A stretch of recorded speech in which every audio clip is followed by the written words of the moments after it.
ہمیں کوئی کسی قسم کا پریشر نہیں تھا کہ جی ہم کہ اسرائیل کو ہم ریکگنائز کریں.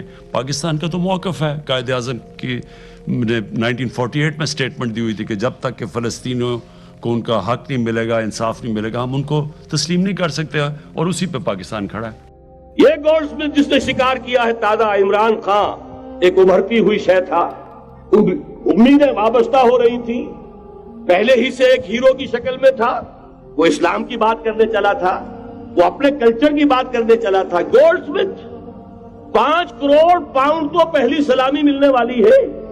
یہ قیمت کس سے کی دی جا رہی ہے؟ غور کیجئے. اگر وہ سارا سازشی کردار جو یہود کا ہے وہ سامنے ہو تو ہر شے آپ کے سامنے بالکل ٹرانسپیرنٹ نظر آئے گی. آپ دیکھ سکتے ہیں کہ اصل میں ہو کیا رہا ہے. جس کا شکار ابھی آپ کا عمران خان بھی ہو گیا ہے, کل جمعے میں مجھے اس کے بارے میں گفتگو کرنی ہے. وہ آرڈر آف دی الومناٹی 1776 میں قائم کیا گیا تھا, یہودیوں کی سازش, وہ آج تک چل رہی ہے.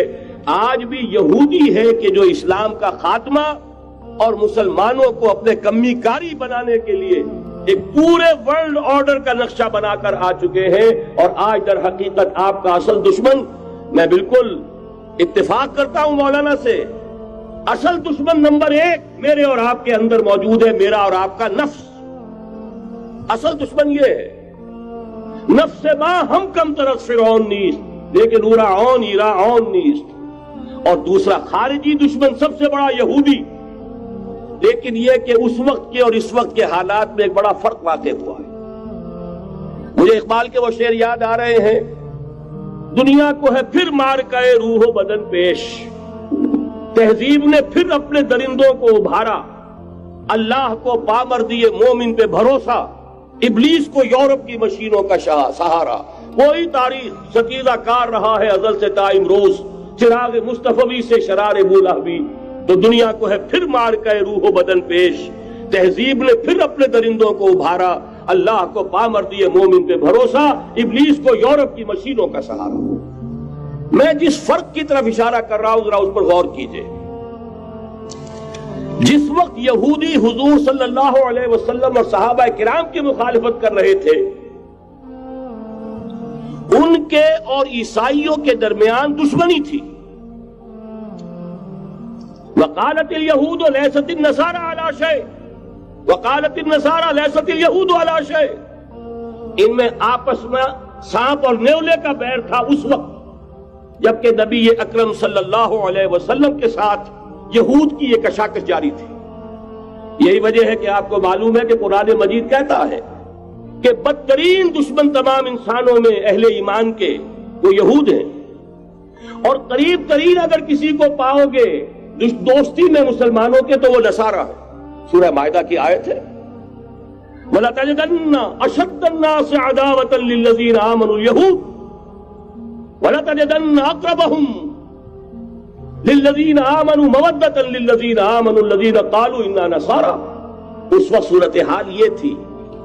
آج زمین و آسمان کا فرق واقع ہو چکا ہے. آج یہودی عیسائی پر مسلط ہو چکا. یہودیوں نے پورا عالم عیسائیت فتح کر لیا ہے. آج پورا عالم عیسائیت یہودیت کا اعلی کار بن چکا ہے.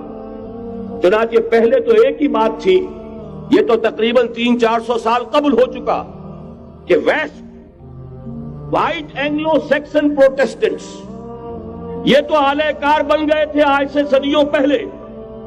انہی کے ذریعے سے یورپ کے اندر انہوں نے سود کی اجازت حاصل کی. انہی کے ذریعے سے یہ ساری فحاشی اور یہ ساری عریانی کا جو بازار گرم کیا, یہ در حقیقت آزاد خیالی, لبرلزم, حریت فکر, حریت عمل. میں آزاد ہوں, میں ننگا جانا چاہتا ہوں بازار میں, آپ کون ہوتے روکنے والے؟ آپ اپنی آنکھیں بند کر لیں. ہم آزاد ہیں, ہم 2 مرد ہیں, شادی کرنا چاہتے ہیں, شوہر اور بیوی کی حیثیت سے رہنا چاہتے ہیں, آپ کون اعتراض کرنے والے؟ یہ سارا یہود کی سازش. اور آپ کو معلوم ہونا چاہیے جب تک پوپ کا کنٹرول تھا یورپ پر, یعنی ابھی کیتھولک جو عیسائیت ہے وہ غالب تھی, اس وقت تک پورے یورپ میں سود حرام تھا, کہیں انٹرسٹ کا کاروبار نہیں ہو سکتا تھا. یہ پروٹیسٹنٹس کے ذریعے سے اس کی اجازت حاصل کی. نتیجہ یہ نکلا, علامہ اقبال شاعر مشرق اس صدی کے آغاز میں گیا تھا یورپ, اور وہاں جا کر اس نے دیکھ لیا تھا فرنگ کی رگے جہاں پنجے یہود میں ہے. معاشی اعتبار سے یہودیوں نے پورے یورپ کے اوپر اپنا تسلط قائم کر لیا تھا. اور یہ یہودی کون تھے؟ راث چائلڈز، گولڈ سمتھس.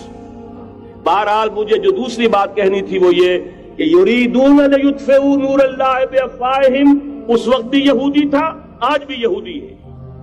لیکن فرق یہ واقع ہوا ہے کہ اس وقت یہودی کے کنٹرول میں عیسائی نہیں تھے، بلکہ 1200 برس تک یہودیوں کے اوپر ظلم و ستم بلکہ ہوتا رہا عیسائیوں کے ہاتھوں. پورے یورپ میں پرسیکیوٹڈ تھے. انہیں اگر کہیں سہارا ملا مسلمانوں کے ذریعے سے اسپین میں ملا ہے.